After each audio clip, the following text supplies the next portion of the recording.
Bonjour à tous. Du titre qui nous réunit, Louis et Zélie Martin, des Saints pour notre temps, je retiendrai surtout le point d'interrogation. C'est sans doute celui qui a le plus d'importance parce qu'il crée un espace, l'espace d'un colloque, à l'occasion donc de ces 10 années de la canonisation, qui ouvre un débat entre nous.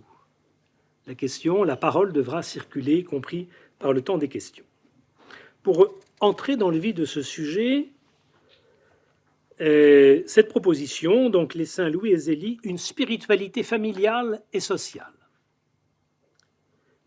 On pourrait rejoindre notre colloque en disant une sainteté vécue en famille et en société.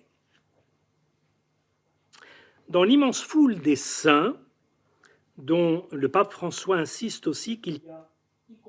Donc dans cette foule, il y a ceux qui sont restés anonymes et qui le resteront probablement.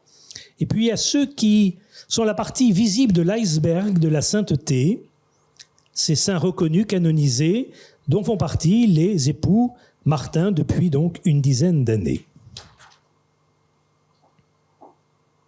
Soyons clairs, ils ne sont pas le premier couple canonisé, sinon ce serait à désespérer de l'Église.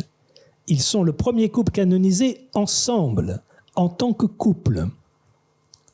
Par ce geste, l'Église entend illustrer le fait que le mariage et la famille ne sont pas des obstacles à la sainteté, mais au contraire, des chemins privilégiés pour vivre cette sainteté chrétienne.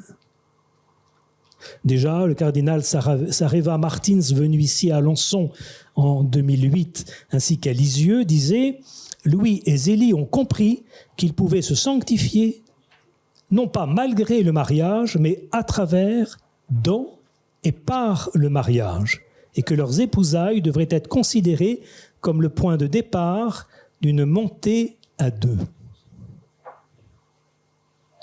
Avant de le constater dans leur vie, qui sera notre deuxième partie, retenons deux traits introductifs à leur spiritualité et à leur sainteté. À savoir une sainteté relationnelle et une sainteté vécue dans l'ordinaire des jours. Une sainteté relationnelle, on pourrait presque dire trinitaire.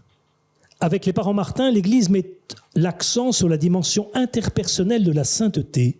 Il ne s'agit plus d'un itinéraire d'un navigateur solitaire, mais c'est un enjeu relationnel. La sainteté du Christ à laquelle nous sommes conviés, nous la recevons les uns des autres et la partageons entre nous. Le conjoint, l'enfant, le parent, mais aussi plus largement, le voisin, celui avec qui je travaille ou me distrais, l'exclu,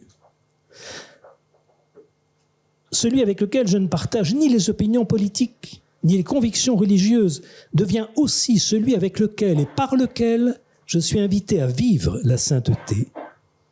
On repense à ces mots de Péguy, dans la bouche d'Oviette, dans le mystère de la charité de Jeanne d'Arc. Il faut arriver ensemble chez le bon Dieu. Il faut se présenter ensemble. Il ne faut pas arriver à trouver le bon Dieu les uns sans les autres. Qu'est-ce qu'il nous dirait si nous arrivions, si nous revenions les uns sans les autres? Arriver ensemble. Vrai pour le couple, vrai aussi pour la famille, vrai pour les Martins. Cette image qui est devant nous le dit fortement, qui nous montre cette dimension trinitaire et sociale de la sainteté. Ils sont trois, désormais, à être canonisés. La sainteté conjugale de ce couple s'est vécue en relation avec un troisième. Et ce troisième, qu'il soit la petite dernière, Thérèse, qui, paradoxe de l'Évangile, les précède sur ce chemin. Ou que ce troisième soit aussi les autres enfants. Ou bien encore ce troisième, qu'il soit pour les parents cet autre que la famille, la société où elle s'enracine, ou l'Église dont elle se reçoit. Il serait dès lors important que nous prenions le temps, d'un bout à l'autre de l'histoire des Martins, de voir ce qu'ils ont reçu de ce qui les entourait et de voir ce qu'ils ont eux-mêmes donné à leur tour. Unité profonde de la famille et de la société. Ainsi donc, disait le pape Jean-Paul II dans l'exhortation apostolique Familiaris Consortio, en raison de sa nature et de sa vocation, la famille, loin de se replier sur elle-même, s'ouvre aux autres familles et à la société. Elle remplit son rôle social. Faute de quoi le cri d'Andy Régide est justifié. Famille, je vous hais. N'oublions pas le reste de la phrase. Foyer clos, porte refermée, possession jalouse du bonheur. Mais l'appel est réciproque. À la famille de s'ouvrir à la société de devenir famille, famille humaine. Question. S'il appartenait au XXe siècle de découvrir que la vie conjugale et familiale n'est pas seulement une éthique, une morale, mais aussi vraiment une spiritualité, une vie dans l'Esprit Saint, est-ce qu'il n'appartiendrait pas au XXIe siècle de faire une égale découverte concernant la vie sociale, de ne pas parler seulement de morale ou d'éthique sociale, mais aussi d'une spiritualité sociale. Il me semble, comme nous le verrons, que Louis et Zélie peuvent nous aider à progresser en ce sens. Deuxième trait introductif, une sainteté relationnelle à vivre dans l'ordinaire des jours. Monseigneur Feuillet l'a rappelé. Les parents Martin n'ont pas fondé de grandes œuvres, hormis, pourrions-nous dire, une famille et une entreprise, ce qui n'est pas rien. Les autres institutions, ils ont su les rejoindre et y participer. Ils n'ont pas écrit de grands traités sur le mariage, sinon ce qu'on s'échange en famille avec des amis, des lettres. Ils n'ont pas eu d'apparition, ni de grandes révélations, ce qui me les rend sympathiques d'autant plus à mes yeux. Si ce n'est la perception du sens dans la foi de notre propre vie. La perception que la foi projette sur notre propre vie. C'est donc dans l'ordinaire des jours, mais vécu avec vérité et amour, qu'ils ont cherché à répondre au mieux à l'appel du Seigneur, apprenant à le suivre, non dans la vie religieuse comme ils l'avaient d'abord pensé, mais dans le monde. Ils ont peu à peu découvert, ça ne s'est pas fait en un jour, qu'être chrétien, ce que cela veut dire, recevant de leurs amis et de la communauté paroissiale tout autant que le puisant dans la prière, l'écoute de la parole de Dieu, la pratique des sacrements. En nous souvenant de ce qu'écrivait le saint pape Paul VI dans l'exhortation Evangelii Nunciandi, à savoir que le champ de l'évangélisation et donc de la sainteté rejoint le monde vaste et compliqué de la politique, du social, de l'économie, tout autant que l'amour, la famille, l'éducation des enfants et des adolescents, le travail professionnel, la souffrance, et l'on pourrait ajouter la maladie et la mort. Il importe donc de discerner dans le témoignage de sainteté de Saint Louis et Zélie ces différents aspects de leur vie. Mais pour mieux le comprendre, nous ne pouvons pas faire l'économie de resituer ce couple dans son contexte familial, social, ecclésial, là où s'est jouée sa vie spirituelle, ce qui est l'objet de notre deuxième partie.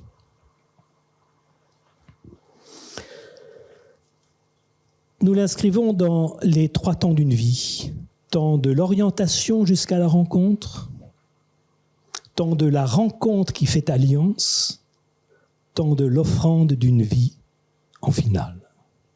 Une valse à 3 temps, tiens, ça nous rappelle Jacques Brel, une valse qui s'offre encore le temps de s'offrir des détours du côté de l'amour. Oui, vous l'avez compris. C'est bien d'une histoire d'amour qu'il s'agit. Premier temps, jusqu'à la rencontre.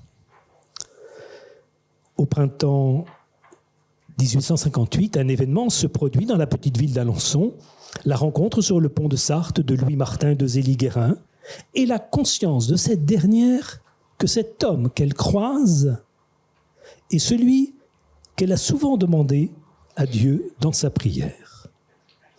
À cela s'ajoute le travail préparatoire de Madame Martin-Mère, qui, apprenant l'art de la dentelle avec Zélie, a eu l'occasion d'apprécier cette jeune femme et en a parlé à son fils.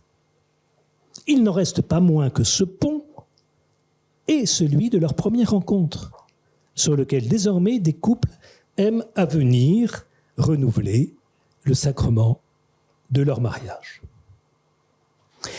Il est à noter cependant que quelques années auparavant, Zélie était venue frapper à la porte de l'Hôtel-Dieu, qui précède le pont, pour se consacrer à Dieu et se mettre au service des plus pauvres de la ville comme sœur de Saint Vincent de Paul.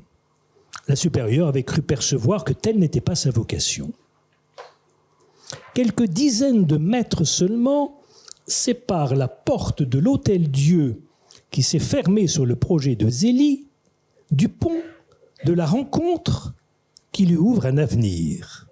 C'est tout un symbole. Celui des déplacements intérieurs auxquels il faut consentir si nous voulons être fidèles à ce que Dieu attend de nous. Alors que dire de Louis et de Zélie ? Louis est un homme riche d'une formation humaine reçue chez les frères des écoles chrétiennes à Alençon, école gratuite, ouverte aux enfants des familles pauvres et des classes moyennes dont la famille Martin fait partie. Dans cette école, on y apprend la fraternité, grâce en particulier à une méthode dite simultanée mutuelle. Après le cours du maître donné dans une classe nombreuse, jusqu'à 70 élèves, l'école est gratuite, sont institués des petits groupes mutuels, c'est-à-dire permettant à ceux qui ont compris d'expliquer aux autres. François Guizot, à l'époque ministre de l'Instruction publique, s'inspire de cette méthode simultanée mutuelle pour la réforme de l'enseignement primaire. 1833. Louis Martin est aussi un homme riche d'une foi profonde, reçu en particulier de sa famille, mais qu'il a su intérioriser. On comprend alors qu'il ait pensé un moment, au cours de son apprentissage professionnel en horlogerie, qu'il ait pensé à devenir chanoine du Grand Saint-Bernard, séduit par cette communauté joignant consécration à Dieu dans la prière, vie fraternelle et service des autres dans le secourisme de montagne. Mais il a dû y renoncer, faute d'être parvenu à maîtriser le latin qu'il n'avait pas appris chez les frères. Il poursuit alors sa formation en horlogerie de Rennes à Strasbourg, de Strasbourg à Paris. Sa formation achevée en 1850, il a 27 ans, il s'installe à son compte, horloger bijoutier à Alençon, prenant en charge chez lui, en plus de ses parents, un neveu orphelin dont il s'occupera pendant 6 ans et qui plus tard lui succédera. On a voulu faire de Louis Martin un moine dans le monde. Il faut tordre le cou à cette idée. Oui, c'est un homme de prière. Et le pavillon qu'il a acquis par la suite, où il aime à se retirer, en témoigne. Mais c'est aussi quelqu'un de très sociable, ajoutant à sa vie familiale toute une dimension relationnelle.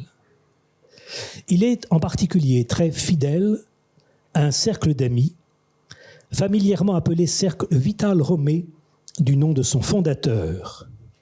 Autour de l'ancien curé de la paroisse de Montsort se retrouve une douzaine d'hommes que l'amitié rassemble.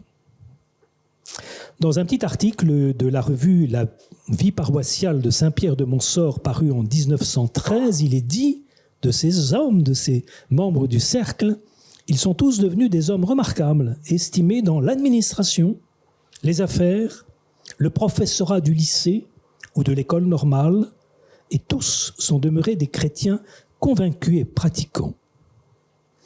Nous sommes à l'époque de la naissance de ce qu'on appellera plus tard l'apostolat des laïcs.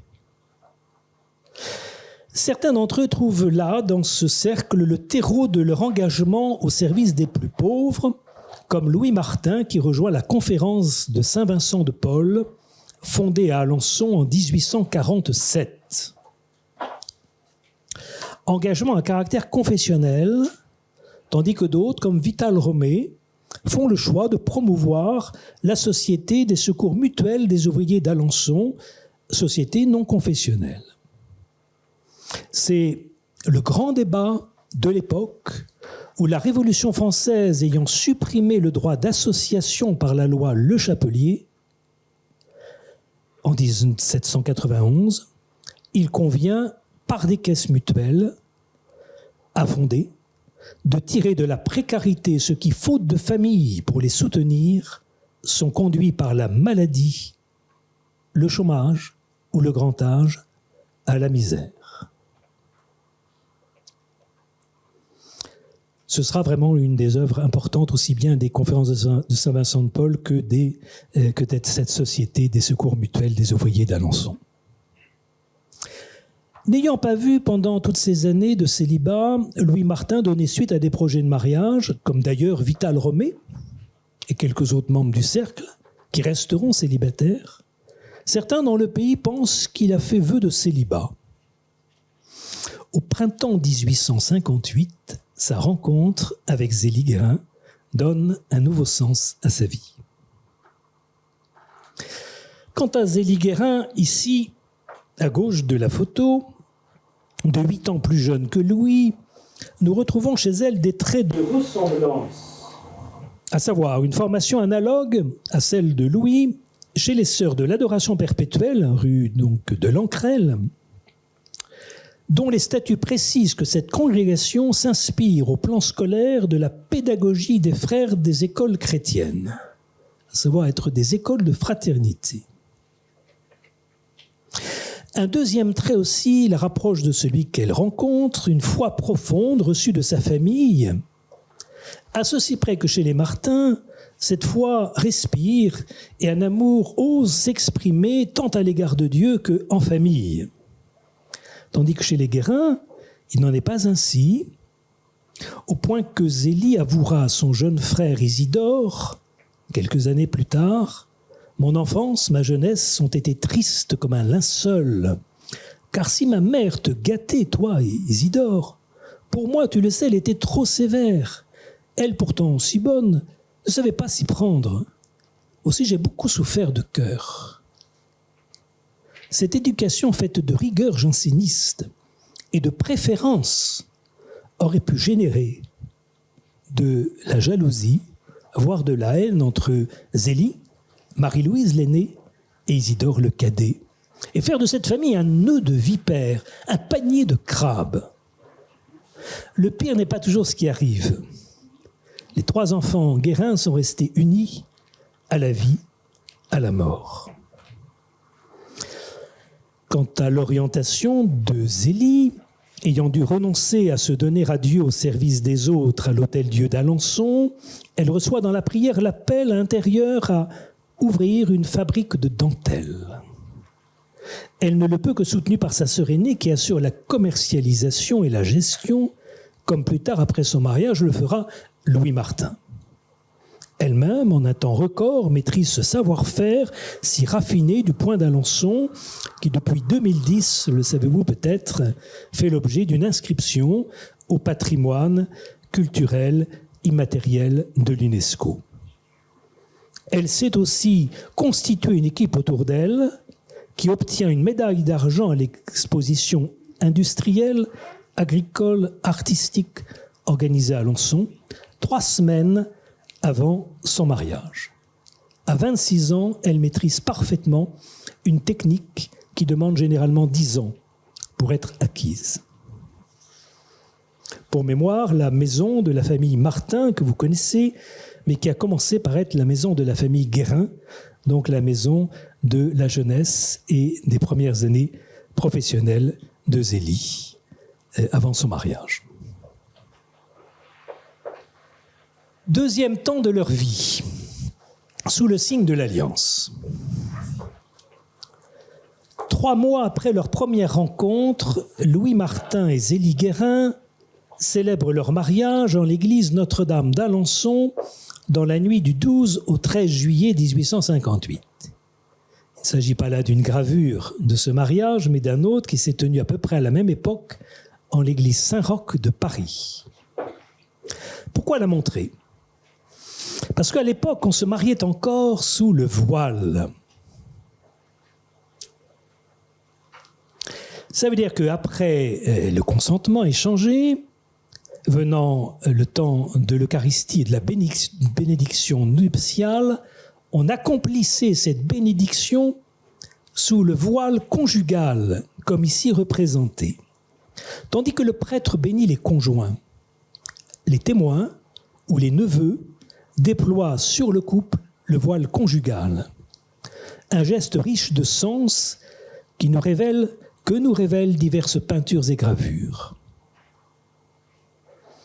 Pour percevoir le sens profond de ce geste, qui n'est qu'un geste, mais qui est chargé effectivement de symboles, il convient de porter nos regards sur le tableau de 1691 de Jean-Baptiste Jouvenet, autrefois présent à la basilique Notre-Dame et aujourd'hui exposé à la médiathèque d'Alençon. Cette œuvre de grande dimension, plus de 4 mètres sur presque 3 mètres, représente sous la colonnade du temple de Jérusalem le mariage de Joseph et de Marie. Au centre, le couple échange le consentement de mariage et Joseph passe l'anneau nuptial à Marie.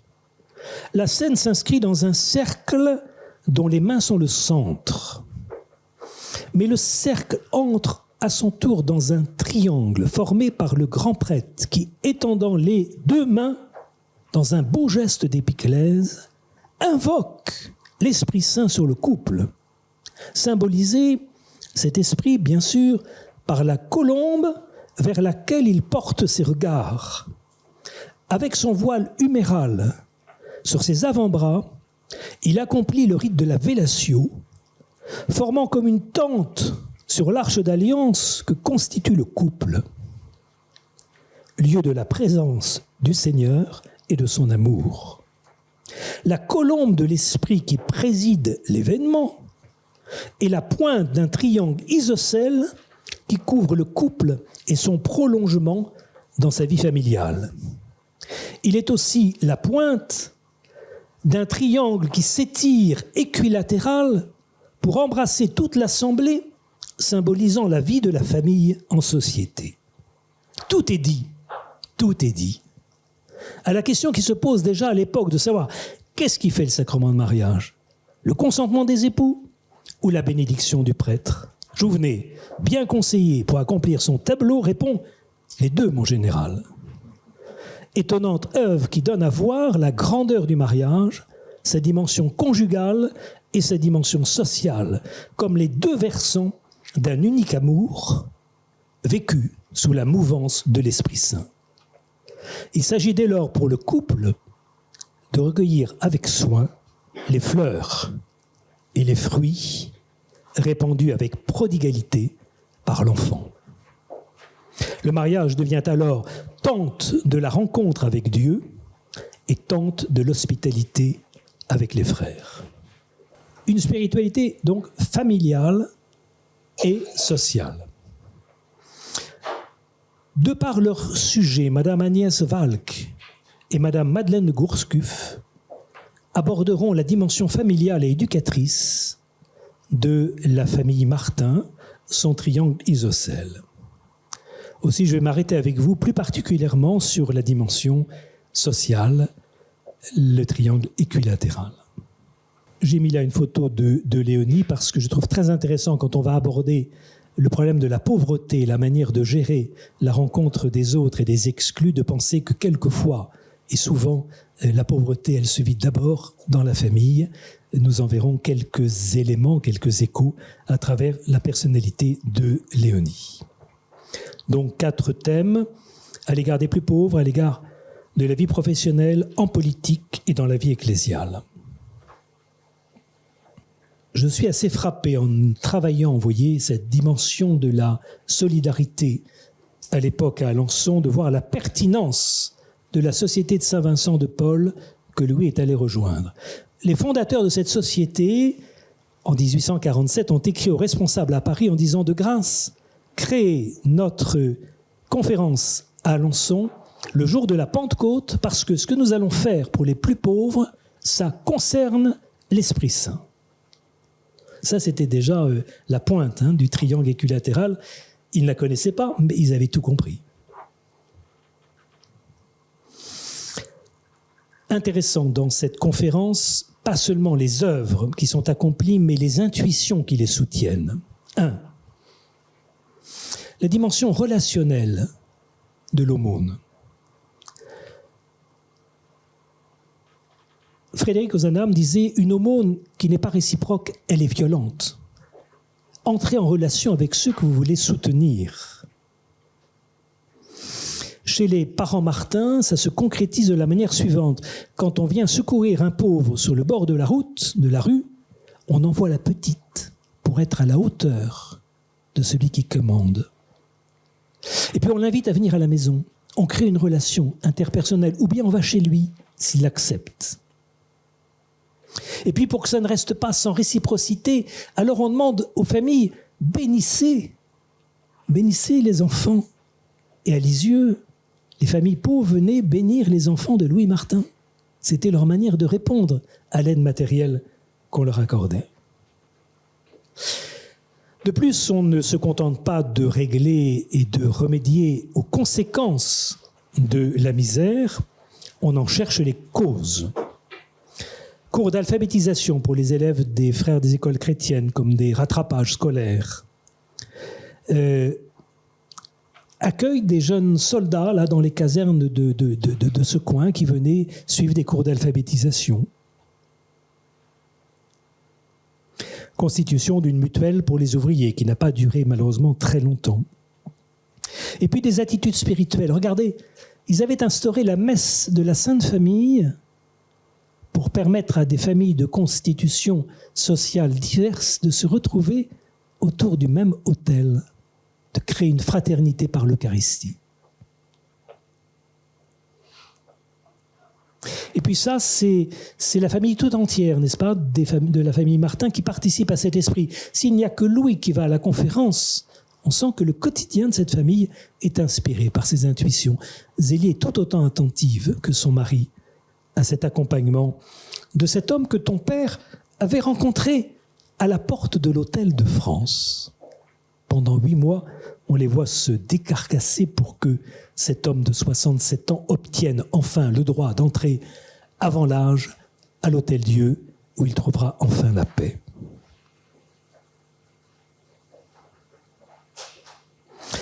Dans le domaine de la vie professionnelle, comment cherchent-ils, les Martins, à rassembler, à unifier cette pratique avec l'esprit de l'Évangile? À mon avis, 2 choses. Il y a tout ce combat pour essayer de sauvegarder le repos du dimanche.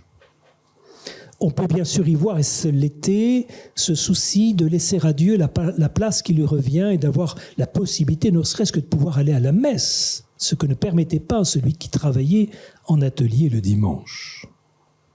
Mais c'est aussi la santé du travailleur et l'harmonie de la famille. Respecter le dimanche pour la santé du travailleur et l'harmonie de la famille. Trouver un jour commun où l'on peut ensemble être présent. Et ça se concrétise dans le cas de la famille Martin avec une maman hyper prise par son travail de la dentelle qui suspend ce travail et consacre ce jour à sa famille, aux lettres, à l'écriture, aux amis, aux visites des ouvrières malades. Respect du dimanche. Et puis alors toute cette dimension de présence au monde, aux personnes que l'on emploie dans cette entreprise de la dentelle qui sera de plus en plus portée à 2, conjointement, et par Zélie et par Louis. Ils sont fabricants de dentelle au pluriel. Il y a un S sur donc le tampon de leur fabrique. Sans la présence de Louis, cette entreprise n'aurait pas pu tourner. Et alors, ce qui caractérise peut-être leur esprit chrétien, c'est surtout de l'ordre de la relation au personnel que l'on emploie, faite d'attention, mais aussi de désir de redonner sa chance. La dentelle est parvenue à ce moment du Second Empire à un moment d'excellence. On n'a plus le droit de faire de la dentelle comme on en faisait 40 ans plus tôt. Ça se vendait comme ça, petitement. Aujourd'hui, vendu, soutenu par les expositions universelles qui font monter la demande, il faut de l'excellence. Eh bien, Zélie, pour ne pas perdre certaines de ses ouvrières, reconnaît dans des lettres qu'elle va passer encore 3 heures pour rattraper des bévues de l'une ou de l'autre, mais pas pour renoncer à sa collaboration. Et cette recherche de donner sa chance jusqu'au bout à l'autre, on le retrouve, alors bien sûr à travers donc ces figures très belles de ce que peut être le travail magnifique de la dentelle, mais aussi à travers une femme comme Louise Maret, dont nous entendrons abondamment parler, qui avait toute raison d'être mise dehors de la maison, et que dans cet esprit de donner sa chance jusqu'au bout, Zélie va garder à son service. Et Louise Maret, mais Madame de Gourcuff nous en parlons avec beaucoup plus d'aisance, Louise Maret a su être à la hauteur de cette confiance qui l'a fait se dévouer jusqu'au bout à les Zélie dans le cancer qui l'a emporté.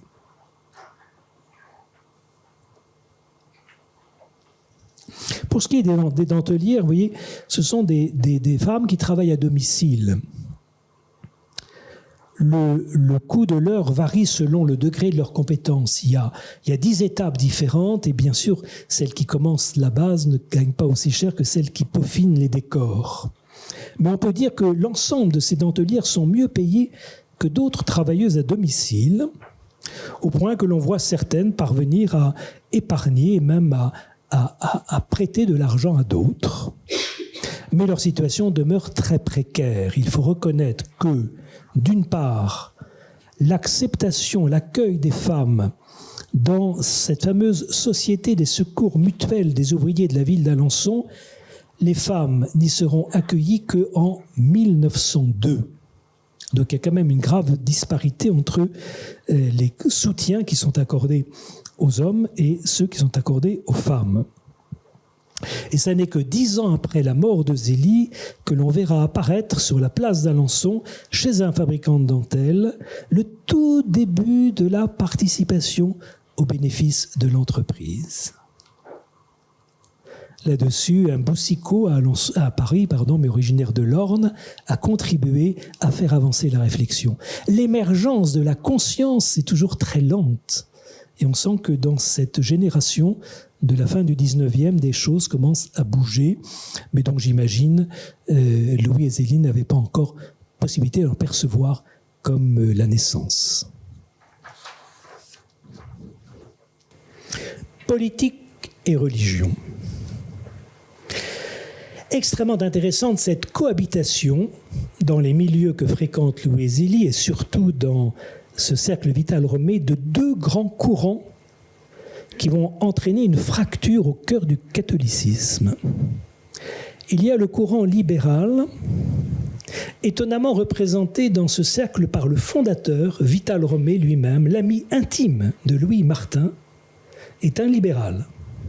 Libéral non pas au sens d'un libéralisme économique. Les catholiques sociaux, constitués de ces 2 grandes branches, libéraux et ceux qu'on appelait, d'un titre un peu désagréable, intransigeants, les catholiques sociaux sont catholiques sociaux, c'est une chose qui les caractérise dans une unité, en même temps un clivage, non pas sur le libéralisme économique, les 2 le rejettent dans les excès de ce libéralisme du 19e, conduisant tout un peuple ouvrier à une très grande précarité.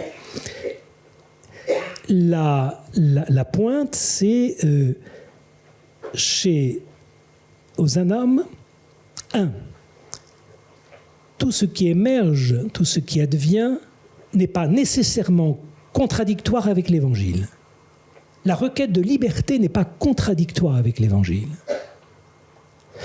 Donc discernons dans ce qui advient, ce qui peut effectivement être évangélique ou qui peut-être va heurter ce repère de l'Évangile. Deuxièmement, la requête de liberté, elle émane très souvent de gens qui frisent une grande précarité et une misère, ce qui suppose beaucoup d'attention. Et puis troisièmement, en historien qu'il était, il dit, mais lorsque l'Empire romain s'est effondré, nos pères n'ont pas essayé de restaurer l'Empire romain. Ils ont regardé du côté des barbares pour leur porter l'Évangile.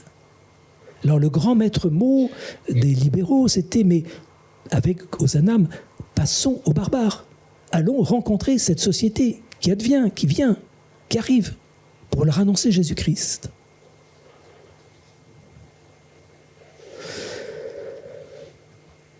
Ne nous plaignons pas de ce temps que nous vivons, disait-il.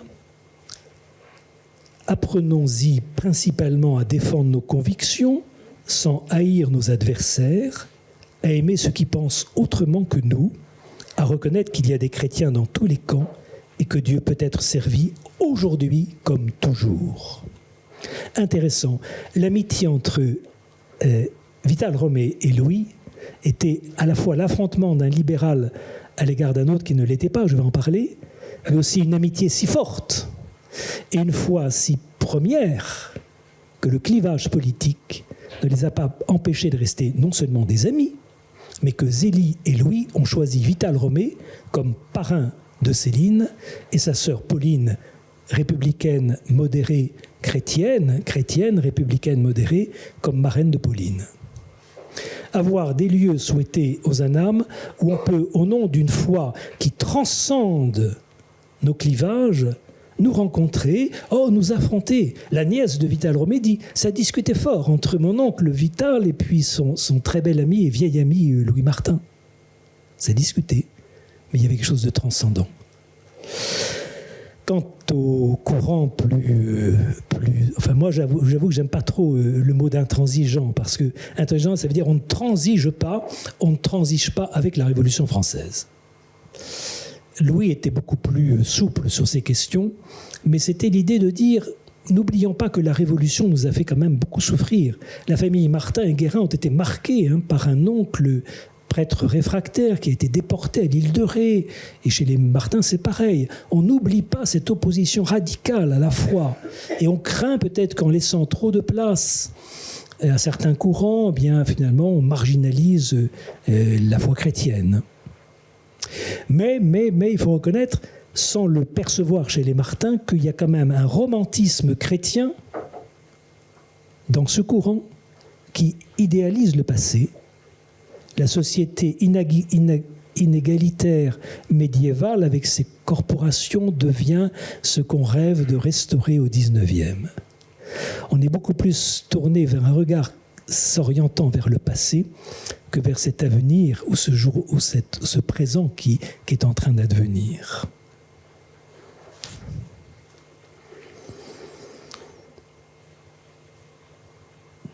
En tous les cas, la famille Guérin, les Martin, Louis est à ce moment-là malade, ou même décédé, se rallieront fidèlement, de par l'Église, à la République quand Léon XIII les y encouragera. Il n'y a pas eu de résistance. Les Guérins se situent dans un courant. S'ils tenaient à la monarchie à cette époque, c'est qu'il y avait le comte de Chambord, qui était le prétendant, et que le comte de Chambord passait pour un chrétien social. Donc il se disait, on aura un chrétien social et on aura un souverain légitime. Mais il n'y a pas eu d'obstination chez les Guérins, pas plus que chez les Martins. Oh là, j'ai dépassé mon temps. Il serait très intéressant pour conclure deux choses. La première chose, c'est de voir combien dans la spiritualité des Martins, l'année liturgique de Don Guéranger est venue les ouvrir à la liturgie et à l'expérience de l'Église comme une communauté, comme un nous. Don Guéranger disait, vous ne dites pas mon Père, vous ne dites pas délivre-moi, vous ne dites pas donne-moi. Non, vous dites notre Père, délivre-nous, donne-nous. Entrons dans le nous de l'Église. Et ça, chez les parents Martin, ça a été très présent, cette conscience d'une Église et d'une Église universelle dans laquelle il convenait d'entrer. Et on sait combien Thérèse aimera être au cœur de l'Église. Ma mère pour y être l'amour. Pour finir, juste cette petite conclusion. Louis Martin, Dessein pour notre temps, point d'interrogation. Personnellement, je ne vais pas vous étonner, je dirais plutôt oui. Et pour de nombreuses raisons, dont celle-ci. Nous sommes dans un monde terriblement préoccupé de la terre, au risque d'oublier le ciel. Les parents Martin, à la suite de Thérèse, contribuent à ce rapprochement de la terre et du ciel. Je m'explique. En repartant de ces mots de Thérèse, présentant à l'abbé Bellière ses parents, elle écrit « Mon père et ma mère... » le bon Dieu m'a donné un père et une mère plus dignes du ciel que de la terre. On peut de fait être impressionné par l'orientation de l'existence de la famille Martin vers le ciel, plus encore que vers la terre, et trouver chez leurs enfants le même attrait de Dieu, des 5 vocations. À ceci près que chez Thérèse, le ciel d'opposé qu'il était à la terre devient ce qu'elle ne peut plus concevoir que pour la terre, je passerai mon ciel à faire du bien sur la terre avant de la quitter. Comme l'analyse avec perspicacité Jean Guiton, il s'agit là d'une véritable révolution. Pour les parents Martin, il a déjà fallu qu'ils se libèrent d'une spiritualité où la sainteté n'était guère possible à un homme et à une femme dans le monde. Il appartiendra à leurs filles de comprendre que la gloire du ciel est appelée à se vivre dans la relation à la terre, dit Jean Guiton, sans limite désormais de temps et d'espace. En d'autres termes, s'il revenait aux parents Martin de se montrer dignes du ciel en s'efforçant déjà d'être dignes de la terre, et en ouvrant sur cette terre un attrait du ciel, sans doute revient-il désormais à Thérèse, leur fille, d'associer ses parents à son œuvre posthume au service de cette terre. Et c'est en tous les cas ce que nous constatons de plus en plus depuis leur canonisation. De cela, d'autres que moi pourront en témoigner. Merci de votre attention.